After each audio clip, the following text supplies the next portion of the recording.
बिस्मिल्लाहिर्रहमानिर्रहीम। Dear student, अस्सलाम वालेकुम। कोर्स टाइटल है कैलकुलस 3 वीक नंबर 10।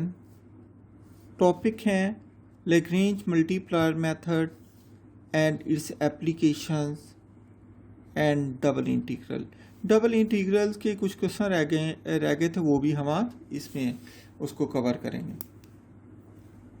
तो देखते हैं, सबसे पहले हम बात करते हैं लैग्रेंज मल्टीप्लायर मेथड की।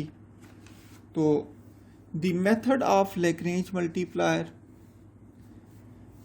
यहाँ पर हम सपोज करते हैं कि हमारे पास दो फंक्शन है, एक f है और दूसरा g है।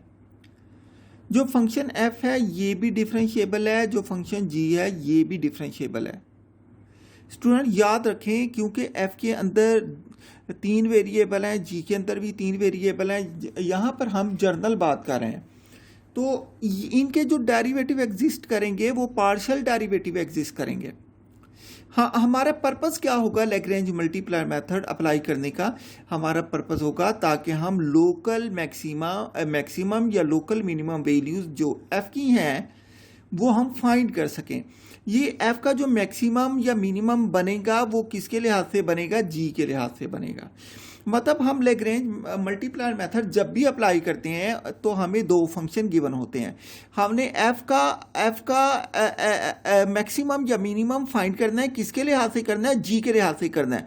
जिसके लिहाज से हमने मैक्सिमम या मिनिमम फाइंड करना है उसको हमने 0 के इक्वल पुट करना है। ठीक है, अगर हमने मैक्सिमम मिनिमम g का फाइंड करना होगा तो फिर हम f को 0 के बराबर पुट करेंगे। ठीक है, find the values of x, y, z and lambda that simultaneously satisfy the equation. तो ये इसके लिए एक्सट्रीम वैल्यूज के लिए क्या ज़रूरी है? हमने x, y, z और लैम्डा की वैल्यू फाइंड करनी है। x, y, z और लैम्डा की वैल्यू फाइंड करने के लिए हम ये रिलेशन सेटिस्फाई करेंगे, del f is equal to lambda del g and g of x, y, z is equal to 0। हम इन रिलेशन को इस्तेमाल करके यहाँ से x, y, z और लैम्डा की वैल्यू फाइंड कर लेंगे। ठीक है, तो हमने कहा है कि हमारे पास दो, suppose that f of x, y, z and g of x, y, z are differentiable to find local maximum and minimum values of f subject to the constant g of x, y, z is equal to 0। find the values of x, y, z and lambda that simultaneously satisfy the equation del f is equal to lambda del g and g of x, y, z is equal to 0। तो अगर यहाँ पर 3 variable थे, अगर variable 2 आ जाएं तब भी यही तरीकाकार हम इख्तियार करेंगे। ठीक है, सिर्फ फ़र्क कहाँ पर आ जाएगा? फ़र्क डेल में आ जाएगा। पहले डेल में इनके लिए 3 वेरिएबल होते हैं, तो जब हम एक्स वाई जी की वैल्यू एक्स वाई की बात करेंगे तो इसके अंदर भी वेरिएबल डेल के अंदर भी 2 आ जाएंगे। आप जानते हैं कि जो डेल इक्वल होता है वो किसके इक्वल होता है? Partial over partial X I plus partial over partial Y J plus partial over partial Z के, इसके बराबर होता है जी। हमारे पास डेल किसके बराबर होता है? Partial over partial X I plus partial over partial Y J plus partial over partial Z के। अगर 2 वेरिएबल आ जाएं तो जी वाला पोर्शन ख़त्म हो जाता है। ठीक है, तो हम एग्जांपल सॉल्व करते हैं। ये था लैग्रेंज मल्टीप्लायर मेथड। इसके अंदर हमने सबसे पहले क्या करना है जी, हमें f और g गिवन होगा, हमने जो मैक्सिमा या मिनिमा फाइंड करना है वो f का फाइंड करना है। तो हम f को फंक्शन मानेंगे, g को कंस्टेंट मानेंगे, g को 0 के इक्वल पुट कर देंगे। ठीक है, तो फिर हम क्या निकालेंगे? x, y, z की वैल्यू निकालेंगे, लैम्डा की वैल्यू निकालेंगे। किस रिलेशन को इस्तेमाल करके? डेल f और del is equal to lambda del g को इस्तेमाल करके। इसमें फर्दर g वाला फंक्शन भी इस्तेमाल हो जाएगा। ठीक है, तो मैंने कहा for function of 2 independent variable the condition is similar but without the variable z। Condition यही रहेगी, सिर्फ वेरिएबल z जो होगा वो ख़त्म हो जाएगा, 0 हो जाएगा। हम एग्जाम्पल देखते हैं। एग्जाम्पल देखते हैं। हमारे पास एग्जाम्पल है कि by using the method of Lagrange multiplier find the greatest and smallest values that the function f of xy is equal to xy takes on the ellipse x square over 8 plus y square over 2 is equal to 1। Student हमारे पास यहाँ पर ये जो ये ellipse की equation है और ये जो है ये हाइपरबोलाज है, हाइपरबोलाज की इक्वेशन है। इसको हम आगे चल के इनके ग्राफ भी बनाएंगे तो आपको क्लियर हो जाएगा। जो जर्नल इक्वेशन होती है एलिप्स की वो आप याद रखें, जर्नल इक्वेशन होती है X square over A square plus Y square over B square is equal to 1 होती है जी। ठीक है, ये इससे मैच करती है। ठीक है, तो सबसे पहले हम क्या करते हैं, हमें जो गिवन है हमने एक्सट्रीम वैल्यू जो फाइंड करनी है वो किसकी फाइंड करनी है, extreme value. We want the extreme values of F of X Y is equal to X Y subject to the constant G of X Y is equal to. अब हमने क्या किया, ये तो गिवन है कि ये एफ है, दूसरा जो फंक्शन इसके अलावा हो जाएगा गिवन, जिसका मैक्सिमम या मिनिमम फाइंड करना है वो फंक्शन तो गिवन होगा, इसके अलावा जो दूसरा फंक्शन हो जाएगा वो जी हो जाएगा। और याद रखें जी जो है वो किसके बराबर होगा, जी 0 के बराबर होगा। लिहाजा मैंने क्या किया, X square over 8 plus Y square over 2, 1 को दूसरी तरफ ले गया, ये -1 बन गया इज इक्वल टू 0। इसको मैंने किसका नाम दे दिया, इसको जी ऑफ एक्स वाई का नाम दे दिया, क्योंकि 2 वेरिएबल हैं, इसके भी 2 वेरिएबल हैं, इसके भी 2 वेरिएबल हैं। अब हमारा काम क्या होगा, सबसे पहले हमने एक्स वाई और लेमडा की वैल्यू फाइंड करनी है। एक्स वाई और लेमडा की वैल्यू फाइंड करने के लिए हम क्या करते हैं, डेल एफ निकाल लेते हैं, फिर डेल जी निकाल लेते हैं, फिर इस कम्बिनेशन में रख के उनके आंसर निकालते हैं। तो मैंने लिखा कि del F is equal to lambda by the theorem of Lagrange multiplier. अब यहाँ पर लिखें del F is equal to lambda del G and G of X Y is equal to 0 हो जाएगा। डेल की क्या, डेल किसके बराबर है, क्योंकि 2 वेरिएबल है एफ में, तो हमने लिखा partial over partial X I plus partial over partial Y J. F की जगह क्या लिखा जी मैंने, एफ एक्स वाई के बराबर है, एफ की जगह मैंने एक्स वाई लिखा इज इक्वल टू वैसे का वैसे लेमडा वैसे का वैसे, डेल की जगह क्या आ जाएगा, partial over partial X I plus partial over partial Y J into क्या आगे जी, आगे जी किसके बराबर है, X square over 8 plus Y square over 2 minus 1 इसके बराबर है। तो हमने जी की वैल्यू यहाँ पर पुट कर दी, X square over 8 plus Y square over 2 minus 1 यहाँ पर आ गया। अब हमने क्या किया, हमने एक्स वाई का डेरिवेटिव एक्स के लिहाज से लिया, पार्शियल ओवर मतलब ये एक्स वाई यहाँ पर मल्टीप्लाई हो जाएगा। हमने इसका पार्शियल डेरिवेटिव स्टूडेंट आपको निकालने आते हैं। जब हमने इसका पार्शियल ओवर पार्शियल एक्स का एक्स वाई का डेरिवेटिव लिया तो इस केस में वाई कांस्टेंट हो गया, partial x over partial x 1 हो गया, आई वैसे का वैसे। अब हम इसी फंक्शन का डेरिवेटिव लेंगे, partial derivative with respect to Y. Y के लिहाज से लिया तो एक्स कांस्टेंट है, एक्स बाहर निकल गया। ठीक है, वाई के लिहाज से partial Y over partial Y 1 हो गया, जे वैसे का वैसे आ जाएगा, विच इज इक्वल टू ये क्या हो गया, लैम्डा हो गया। तो इसके बाद हम क्या करते हैं, हम इसका इस पूरे फंक्शन का एक्स के लिहाज से डेरिवेटिव लेते हैं। एक्स के लिहाज से डेरिवेटिव ये ऊपर वाले का डेरिवेटिव 2x आएगा ओवर 8, आई वैसे का वैसे आ गया, प्लस अब इस पूरे फंक्शन का डेरिवेटिव किसके लिहाज से, वाई के लिहाज से, पार्शियल डेरिवेटिव। तो ये एक्स स्क्वायर वाला 0 हो गया, ये ख़त्म हो गया, वाई स्क्वायर का डेरिवेटिव क्या आ गया, 2y ओवर 2 आ गया, जे वैसे का वैसे, -1 का डेरिवेटिव भी 0 आ गया। अब हम देखते हैं यहाँ पर कि हमारे पास क्या बचा, ये Y I plus X J is equal to, यहाँ से ये क्या हुआ, 2 8 से कैंसिल, एक्स ओवर 4 हमने एक्स ओवर यहाँ पर इसके साथ लेमडा इसके साथ मल्टीप्लाई हो गया, लेमडा इंटू एक्स बाई 4 या लेमडा बाई 4 एक्स आई वैसे का वैसे, प्लस लेमडा इससे भी मल्टीप्लाई हो गया, लेमडा इंटू वाई जे वैसे का वैसे। हमने जो निकाला है स्टूडेंट वो निकाला है डेल एफ किसके बराबर है, डेल, ये हमारे पास डेल एफ है, डेल एफ हमारे पास वाई आई प्लस एक्स जे के बराबर है। ठीक है, डेल जी किसके बराबर है, यहाँ से हम अलग वैल्यू निकालें ताकि हम इसको आगे चल के इस्तेमाल भी कर सकें। तो हमने यहाँ पर देखा जो डेल एफ है that is Y I plus X J, जो डेल जी है that is equal to X over 4i plus Y J आ जाता है। ठीक है जी, हम इसको फर्दर सिंप्लीफाई करते हैं क्योंकि 2 वेक्टर कब इक्वल होते हैं, 2 वेक्टर उसी वक्त इक्वल होते हैं जब उनके कंपोनेंट इक्वल हो जाएं। हम कहेंगे जो आई का कोफिशिएंट है वो आई के कोफिशिएंट के बराबर, मतलब एक्स कंपोनेंट के बराबर, जो जे का कोफिशिएंट है वो जे के कोफिशिएंट के बराबर।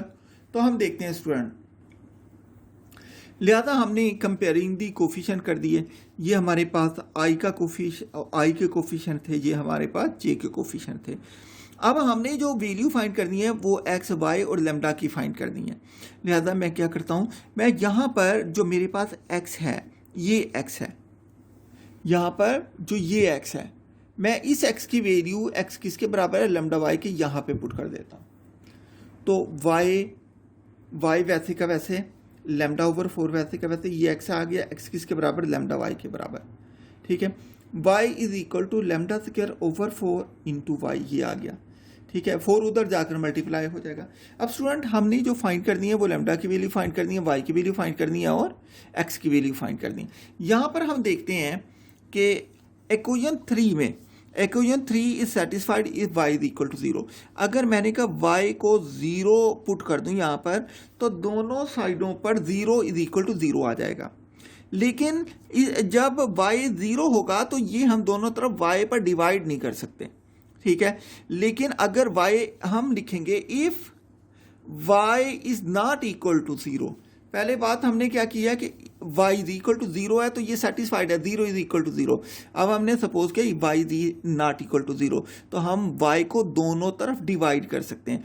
मतलब हम यूं कर सकते हैं, lambda square y is equal to 4y, तो हम लेमडा स्क्वायर y को y से डिवाइड किया इज इक्वल टू 4y को y से डिवाइड किया, y से y कैंसिल, y से y कैंसिल, तो lambda square is equal to 4 आ जाएगा और lambda is equal to plus minus 2 आ जाएगा। तो ये मतलब कब होगी लेमडा की, ये वो वैल्यूज हैं जब y 0 नहीं होगा।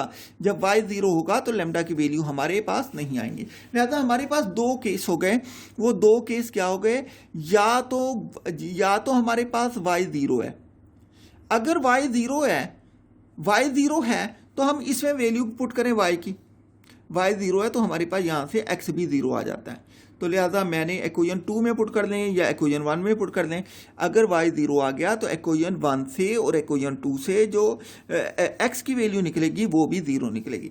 लिहाजा पॉइंट क्या हुआ, x भी 0 y भी 0, तो मतलब ये क्या हो गया, ओरिजिन हो गया। ये क्या हो गया, ओरिजिन हो गया। लेकिन स्टूडेंट आपको पता है कि एक एलिप्स क्या होता है, मैं आपको बता देता हूँ। हमारे पास एलिप्स जो होता है वो इस तरीके से, ये देखें, ये हमारे पास जो है, ये हमारे पास एलिप्स है। अब आप मुझे ये बताएं, y इज इक्वल टू 0 कहाँ पर होता है, y इज इक्वल टू 0 जो होता है वो x एक्सिस पर होता है। लेकिन जो एलिप्स है वो उसकी तो ये है, ये बाउंड्रीज है, ये वाली है, और ओरिजिन कहाँ है, ओरिजिन यहाँ पर बनेगा। अब इसका मतलब ये हुआ जो ओरिजिन है ये इस एलिप्स के ऊपर लाई नहीं करता। लिहाजा हम y को 0 नहीं ले सकते, क्योंकि जब y को 0 लेते हैं तो 0 पॉइंट ओरिजिन है, लेकिन ये इस एलिप्स के ऊपर लाई नहीं करता। यही मैं बात यहाँ पर की है, if y is equal to 0 then x is equal to y is equal to 0 but 0 is not on the ellipse। तो क्या होगा फिर, हम ये लेंगे कि y 0 नहीं होगा। तो केस नंबर 2 है y is not equal to 0। अगर y 0 नहीं है तो हमने दोनों तरफ y पे डिवाइड कर दिया और मैंने लेमडा की value lambda is equal to plus minus 2 निकाली। लिहाजा स्टूडेंट हम लेमडा की वैल्यू प्लस माइनस 2 उसी वक्त पुट करेंगे जबकि y 0 नहीं होगा।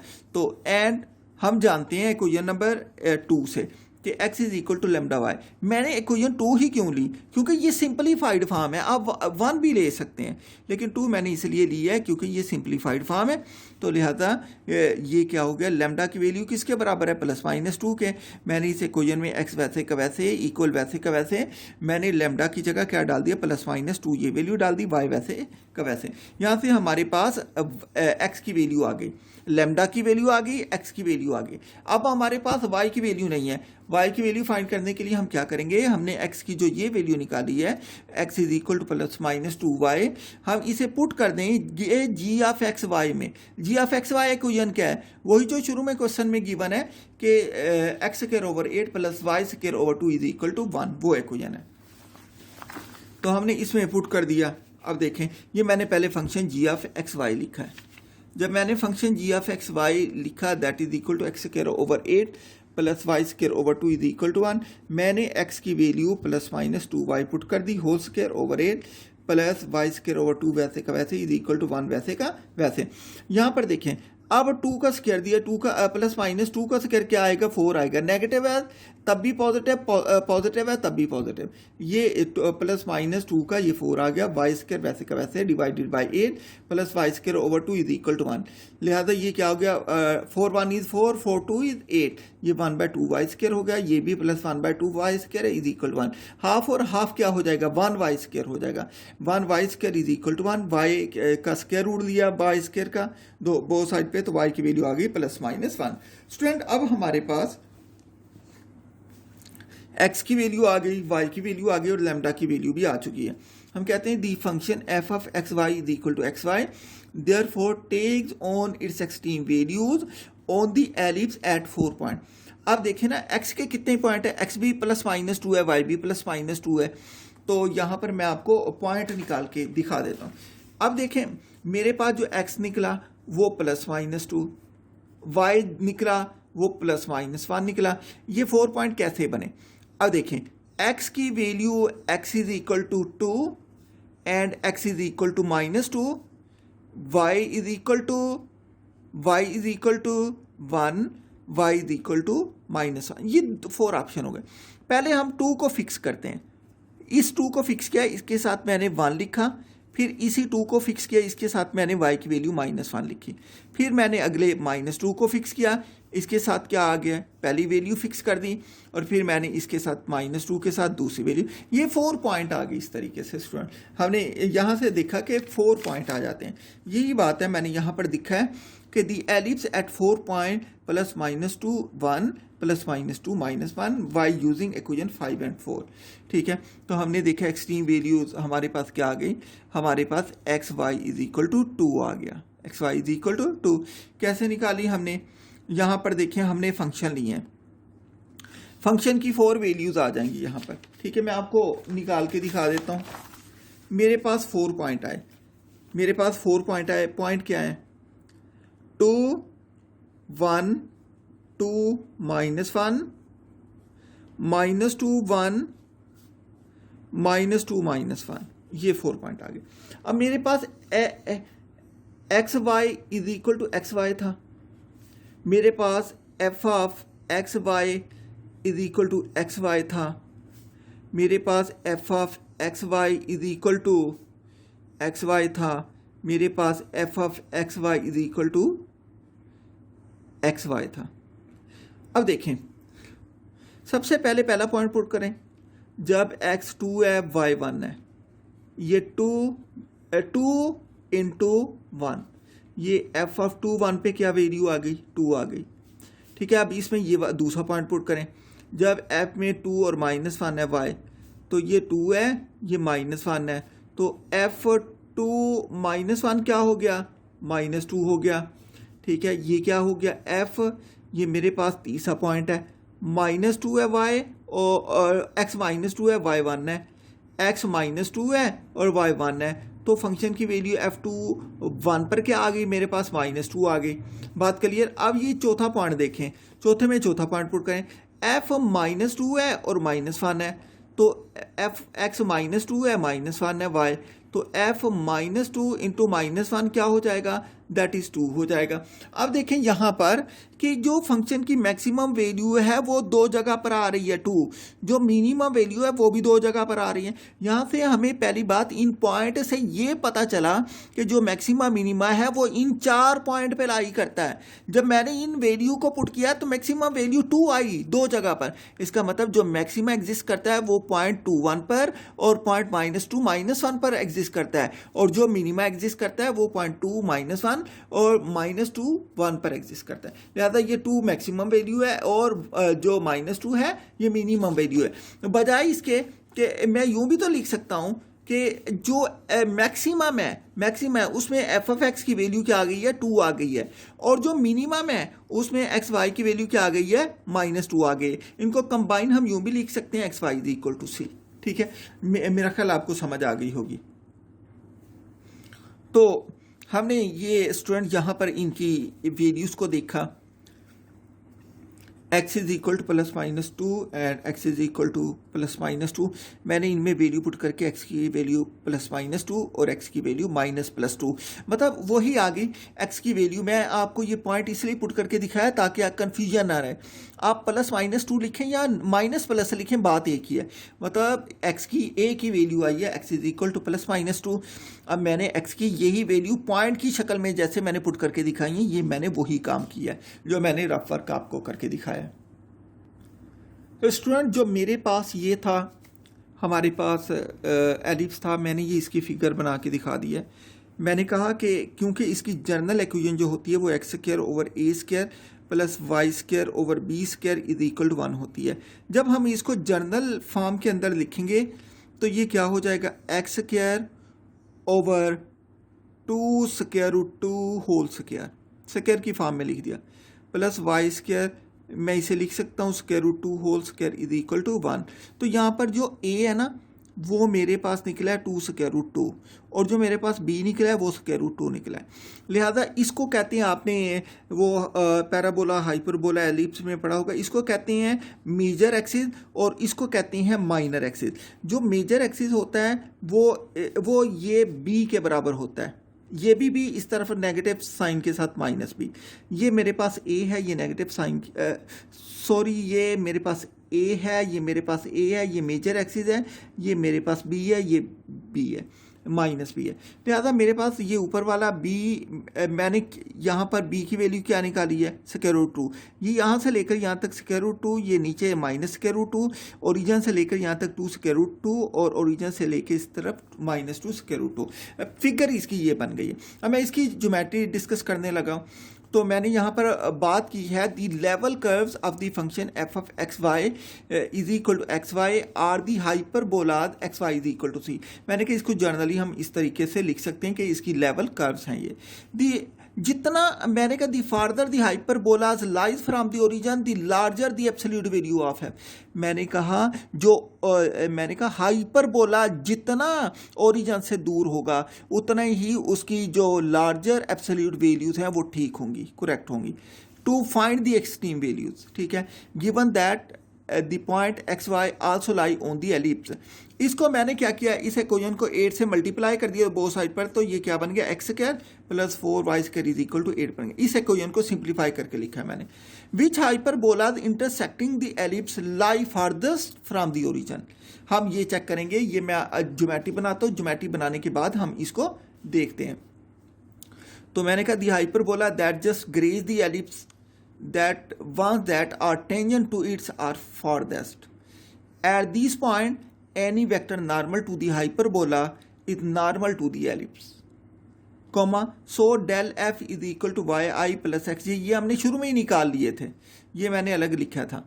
तो डेल जी भी मैंने लिख दिया और यहाँ पर ये भी लिख दिया, लैम्डा किसके बराबर था, प्लस माइनस 1। अब मैं डेल एफ को, डेल जी को और लैम्डा की वैल्यू को इस्तेमाल करके आपको मैं इसकी ज्योमेट्री भी समझाता हूँ और इसके अलावा मैं इसकी मैक्सिमम और मिनिमम वैल्यूज भी फाइंड करता हूँ। तो स्टूडेंट हम सबसे पहले इसकी ज्योमेट्री देखते हैं। इसके अंदर इस वर्डिंग के अंदर कहा क्या उसने, ये मैं आपको बात समझाने लगा। अब देखें मेरे पास दो कर्व थी, ये तो मेरे पास ये जो मैंने बनाया ये तो मेरे पास एलिप्स आ गया, ठीक है, ये मेरे पास एलिप्स है। और जो F of X is equal to X Y थी वो ये कर्व है, ये एलिप्स बन रहे हैं जी। यहाँ पर ये पहला एलिप्स ये हाइपरबोलाज बन है, ये पहला हाइपरबोला। याद रखें जब इस क्वाड्रेंट के अंदर ये कर्व बनेगी तो इसके कोरस्पॉन्ड में ये कर्व भी बनेगी, ये दोनों इकट्ठी होती हैं। जैसे आप देखते हैं ना पैराबोला तो इस तरीके से बनता है, इस तरीके से एक ही उसके अंदर आता है, लेकिन जो हाइपरबोला होता है वो इधर बनेगा तो इधर भी बनेगा, अगर ऊपर बनेगा तो नीचे भी बनेगा। यही कंसेप्ट यहाँ पर इस्तेमाल किया। जब ये कर्व ड्रा की तो ये कर्व मैंने ड्रा की, ठीक है, ये दूसरी कर्व ड्रा की तो ये यहाँ पर दूसरी कर्व मैंने ये ड्रा की। जब तीसरी कर्व ड्रा करूंगा तो यहाँ पर जो होगी तीसरी कर्व भी ये ड्रा हो जाएगी, ठीक है। जब मैं चौथी कर्व ड्रा की तो आप देखें यहाँ पर इस पॉइंट पर इसने इसको टच करके गुजरा है, तो यहाँ पर भी जो चौथी कर्व होगी वो एलिप्स को यहाँ पर कट करके गुजरेगी। इसका मतलब इसने यहाँ पर कट किया और यहाँ पर कट किया। सिमिलरली जब हमने इसकी बात की तो इसमें भी फोर्थ कर्व के ऊपर इसने यहाँ पर कट किया और यहाँ पर कट किया, तो इसके ये वो पॉइंट हैं जहाँ पर एलिप्स को हाइपरबोलास टच करके गुजर रहे हैं। ये ग्रेज करते हैं, बिल्कुल छू के गुजर जाते हैं, ये उसके अंदर से पास नहीं करते। तो मैंने कहा कि जो कर्व, अब ये देखें, पहली कर्व 2 पॉइंट पे इंटरसेक्ट कर रही है, दूसरी कर्व 2 पॉइंट पे कर रही है, तीसरी कर्व 2 पॉइंट पे कर रही है, हर एक क्वाड्रेंट के अंदर यही है, और चौथी कर्व 1 पॉइंट पे कर रही है। मैंने कहा था कि जितना ओरिजिन से दूर होगा इसका इंटरसेक्शन किसका, एलिप्स का और हाइपरबोला, ओरिजिन से जितना दूर टच करेंगे उतना ही हमारे पास एक्सट्रीम वैल्यूज एक्यूरेट आएंगी। लिहाजा एक्सट्रीम वैल्यूज हमने देखा यहाँ पर, इस फोर्थ कर्व पर, यहाँ पर और यहाँ पर कट करती हैं। ठीक है, तो ये ग्राफ मैंने बना के आपको समझा दिया। अब यहाँ पर ये कौन सा है, इस पॉइंट पर डेल एफ ये बनेगा, ये डेल एफ, इस पॉइंट पर भी डेल एफ बनेगा, यहाँ पर भी डेल एफ बनेगा, यहाँ पर भी डेल एफ। डेल एफ क्या देगा हमें, डेल एफ ही क्यों लिया, डेल जी क्यों नहीं लिया? डेल एफ इसलिए लिया क्योंकि हमने जो मैक्सिमम या मिनिमम वैल्यू फाइंड करनी थी वो एफ की करनी थी, जी की नहीं करनी थी। जिसकी मैक्सिमम मिनिमम वैल्यू फाइंड करेंगे उसी का यहाँ पर डेल लेंगे। अब देखें, मैंने पहले डेल एफ लिख लिया, जो डेल एफ और डेल जी आपने वहां से निकाला था डिफरेंशिएट करने के बाद। सबसे पहले मैंने बात की एट दी पॉइंट 2 1, मैं चारों पॉइंट की बात करूंगा। जब पॉइंट 2 1 था तो डेल एफ के अंदर मैंने क्या किया, y की जगह 1 पुट कर दिया और x की जगह मैंने 2 पुट कर दिया, तो मेरे पास डेल एफ आ गया। अब देखें ये दोनों पॉजिटिव हैं, दोनों पॉजिटिव पॉइंट हैं। आप देखें, इसको देख लें, ये इसको हम यूं भी लिख सकते हैं, 1,2 लिख सकते हैं ना। ये किस क्वाड्रेंट में, फर्स्ट क्वाड्रेंट में आएगा।